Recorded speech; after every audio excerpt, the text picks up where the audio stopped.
Serve Robotics stock just made a surprising jump, but here's the twist. Trading volume collapsed by 80%. So what's really driving this move? Welcome to AI Crypto Pulse, your daily dose of crypto updates, AI-driven insights, and market trends. Stay ahead of the curve with the latest in crypto and blockchain technology. Serve Robotics saw a notable jump in its share price during midday trading on Monday, marking a gain of 2.4%. At one point, the stock touched an intraday high of $10.10 before settling at $9.94 in the latest session. This closing price represents an improvement from the previous finish of $9.71. Trading activity, however, was relatively light compared to the company's usual levels. Only 117,632 shares changed hands throughout the session, which reflects a significant 80% decline from the company's average daily trading volume of 23,735 shares. The reduced volume indicates that while the stock price moved upward, it did so with limited participation from the broader market. Several brokerage firms have recently provided updates on Serve Robotics, offering mixed but generally positive views on the company's future prospects. On August 11th, Seaport Research Partners downgraded the stock from its earlier strong buy rating to a more cautious hold rating. The downgrade signals that while analysts at Seaport see value in the company, they believe the stock's near-term growth potential may already be reflected in its price. In contrast, Wedbush initiated coverage of Serve Robotics with a more optimistic outlook. In its report issued on Wednesday, the firm assigned the stock an outperform rating and set a target price of $15, suggesting a strong upside potential from current levels.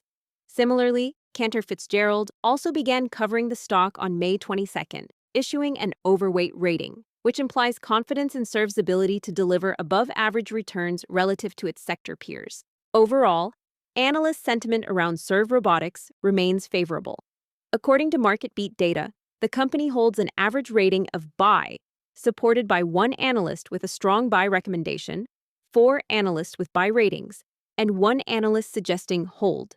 The consensus price target for the stock currently stands at $17.75, which highlights the optimism many experts maintain regarding the company's longer-term growth trajectory. This content is for educational and informational purposes only. It is not financial advice. Always do your own research before making any investment decisions. The company's market capitalization now stands at approximately $772 million.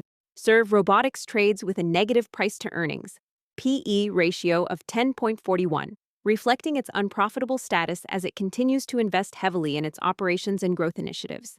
Its beta of 0.11 also indicates that the stock's price has shown minimal correlation with broader market movements, which could make it attractive to investors seeking diversification. From a technical standpoint, the company's shares are currently trading with a 50-day simple moving average of 1062, while its 200-day simple moving average rests at 9.57. This pattern suggests that the stock has managed to hold above its longer-term trend line, reflecting overall positive investor sentiment. On August 7th, Serve Robotics reported its latest quarterly earnings. The company posted a loss of $0.36 per share, which was wider than the consensus analyst expectation of a $0.23 per share loss. This $0.13 shortfall highlights some of the challenges the company is facing in controlling costs as it expands operations. Revenue for the quarter came in at $0.64 million, slightly above the analyst estimate of $0.63 million. Despite the revenue beat, Serve Robotics reported a steep negative net margin of 3,726.2% and a negative return on equity of 36.47%. These figures underscore that the company remains in a heavy investment phase, prioritizing growth and expansion over short-term profitability. Analysts as a group expect the company to post a full-year earnings loss of $0.98 per share. In recent weeks, several company executives have made notable stock transactions.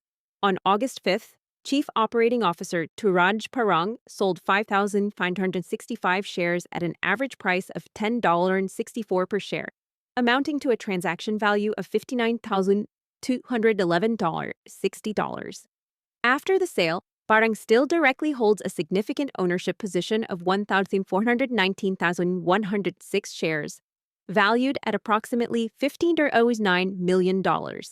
This transaction represented a small 0.39% reduction in his holdings. Later in the month, on August 25th, Chief Financial Officer Brian Reed sold 10,216 shares at an average price of $9.82 for a total value of $321.12. Following this transaction, Reed retained ownership of 373,263 shares, which are currently valued at around $3.67 million. His sale reflected a 2.66% reduction in his personal stake. Over the last 90 days, insiders collectively sold 54,398 shares worth about $573,223.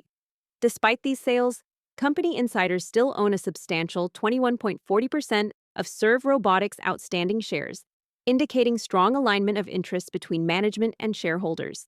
Several institutional investors have also recently adjusted their positions in Serve Robotics.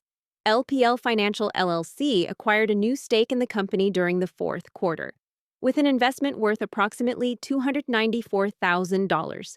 Geode Capital Management LLC significantly increased its position, boosting its holdings by 36.6% to reach 178,780 shares valued at $2.42 million after adding nearly 48,000 shares.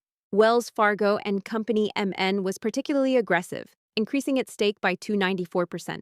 The firm now holds 10,155 shares worth $147,000 after adding 8,100 shares in the last quarter.